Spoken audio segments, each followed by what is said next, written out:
Cyber crime నేరాల పట్ల యువత జాగ్రత్తలు తీసుకోవాలని, వాటి వల్ల చిక్కుకోకుండా తమను తాము కాపాడుకోవడంతో పాటు తల్లిదండ్రులు, పెద్దల్ని కూడా వాటి పట్ల అప్రమత్తం చేయాలని Bhimavaram 2 town CI G Kalicharan విద్యార్థులకు సూచించారు. భీమవరం ఎస్ఆర్కేఆర్ ఇంజనీరింగ్ కళాశాలలో శనివారం మెకానికల్ ఇంజనీరింగ్ విద్యార్థులతో సైబర్ క్రైమ్ పై అవగాహన కార్యక్రమం నిర్వహించారు. ఈ కార్యక్రమానికి mechanical engineering head doctor K Sitaramaraju అధ్యక్షత వహించారు. ఈ సందర్భంగా కళాశాల ప్రిన్సిపల్ డాక్టర్ కెవి మురళీకృష్ణంరాజు మాట్లాడుతూ, పోలీసులు అనుభవపూర్వకంగా తమ పరిశోధనలో వెల్లడైన అంశాలను చెబుతున్నందున విద్యార్థులు వాటిని గమనించి భవిష్యత్తులో జాగ్రత్తలు తీసుకోవాలని సూచించారు. ఈ కార్యక్రమంలో విద్యార్థులతో శక్తి యాప్ డౌన్లోడ్ చేయించి వాటి ఉపయోగాలను వివరించారు. కార్యక్రమంలో 2 టౌన్ ఎస్ఐ కె రామారావు, సామాజిక కార్యకర్త అల్లు శ్రీనివాస్, పోలీస్ సిబ్బంది పాల్గొన్నారు.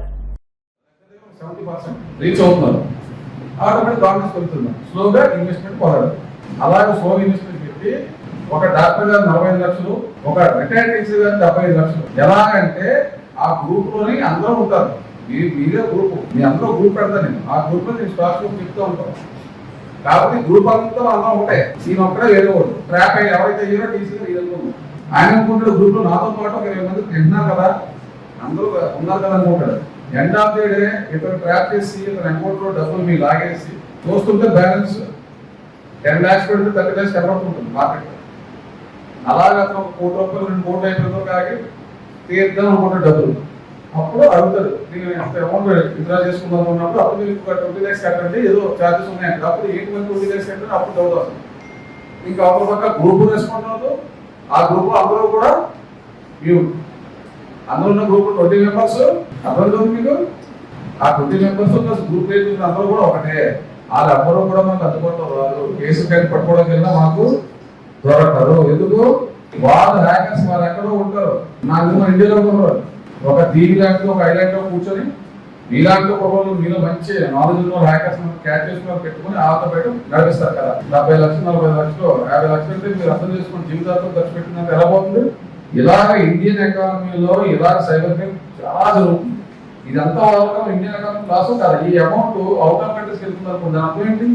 మన దగ్గర ఫైనాన్షియల్ కూడా లాగేస్తున్నారు. అందుకే దయచేసి మీకెందుకు ఎడ్యుకేషన్ మీకు పెడతాం మీటింగ్స్ మీరు అవేర్ చేయండి. మీ పేరెంట్స్ మీ ఫ్రెండ్స్ మీ బంధువులకి చెప్పండి, లైక్ తీసుకోండి. మీ ఫొటోస్ మీరు సోషల్ మీడియాలో పెట్టుకున్నారు ప్రొఫైల్ పిక్ కింద, అది దయచేసి పెట్టుకోవద్దు. నేను అమ్మాయి దాన్ని మార్కెటింగ్ చేస్తారు. మీకు అనుకోకుండా ఒక రోజు వీడియోస్ చూడదు.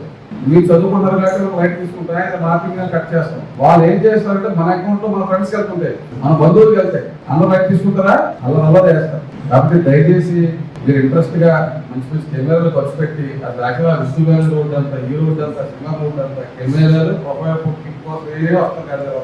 ఆ ఒడ్డు లారీ చేసిన పనులు ఆ రోడ్డు సెంటర్ కూర్చుంటే దయచేసి ఆ ప్రపంచం బయటకు రండి. మన ఎస్ఐ గారు చెప్పినట్టు పేరెంట్స్ మంచి ఫ్యాకల్టీ ఈ రోజు మీరు మంచి కంఫర్ట్ ఉన్నారు. ఇదే కంఫర్ట్ బీహార్ యూపీలో ఉంటారు. మెయిన్ ఆడపిల్లల్ని ఎంకరేజ్ చేయాలి. ఒక ఆడపిల్లలు బయటకు వస్తే మీరు కాలేజ్ వచ్చేంత వరకు ఆంధ్ర వే అంతా మీకు అమరముగా ఉంటాయి. రౌడీ ముగ్గులు మన ఆంధ్రప్రదేశ్ లో ఉన్నాం, బీహార్లో ఉన్నాం. మంచిగా ఇంటి దగ్గర హ్యాపీ కంఫర్ట్ వస్తున్నారు. కాలేజ్లో చక్కగా మంచి మంచి ఫ్యాకల్టీ మంచి ఫెసిలిటీస్ చదువుకుంటారు. కాబట్టి దయచేసి అంటే మొబైల్ మొత్తాన్ని వదిలే చెప్పాలి. ఎందుకంటే ప్రజెంట్ మొబైల్ ప్రతి హానికరమే ఒకటి గమనించండి. మీరు తినే ప్రతిదీ కూడా శరీరానికి యూజ్లెస్. చికెన్ కానీ, మటన్ కానీ, స్వీట్ కానీ, అదే నీ యొక్క నాలుగు ఏదైతే టేస్ట్ వస్తూ ఉంటుందో దానివల్ల ప్రతి కూడా నీకు ఉపయోగం ఏదైనా సరే. అదేవిధంగా స్వీట్ కూడా మాటలు ఎప్పుడో నమ్మద్దు. బయట కూడా మన ఆలోచన విధానం కూడా మారాలా. మా సీఏ గారు ఉంటారు, ప్రతిరోజు మీటింగ్ పెట్టనని చెప్తుంటారు. ఏదో కాలేజ్కి వెళ్ళండి, స్కూల్కి వెళ్ళండి, వాళ్ళతో మాట్లాడండి, ఇంట్రాక్షన్ అవ్వమంటారు. మేము ఎన్ని మీటింగ్లు పెట్టినా క్రైమ్ తగ్గించగలుగుతాం తప్ప ప్రివెంట్ చేయలేము. మొత్తం పూర్తిగా నివారించాలంటే మన ఆలోచన విధానం మారాలి. ఆలోచన విధానం మారితేనే మన యొక్క నేరం తగ్గించగలుగుతాం, పూర్తిగా నివారించగలుగుతాం. బయట లేడీస్ ఉంటారు, మన ఫ్రెండ్స్ మధ్య కూడా చిన్న చిన్న విషయాలు గొడవ పడుతూ ఉంటారు. మన స్నేహితుడు మనకి 9 సార్లు సహాయం చేసి ఒక్కసారి సహాయం చేయకపోతే 9 సార్లు మర్చిపోతారు. ఆ ఒక్కసారి మాత్రం గుర్తుపెట్టుకుని గొడవ పడతారు, మాట్లాడటం మానేస్తారు. మరి నువ్వు గుర్తుపెట్టుకోవాలి కదా, నీకు 9 సార్లు సహాయం చేశాడు, ఒక్కసారి సహాయం చేయకపోతే అతను ఏ సందర్భంలో చేయలేకపోయాడు, ఏ సందర్భంలో మనకు పెట్టపోయాడు, సర్లే అని చెప్పి అడ్జస్ట్మెంట్ చేసుకుంటావా? చేసుకోరు. ఈ మెంటాలిటీ మారాలా, అందరూ కలిసిమెలిసి ఉండాలా. వేరే గొడవలు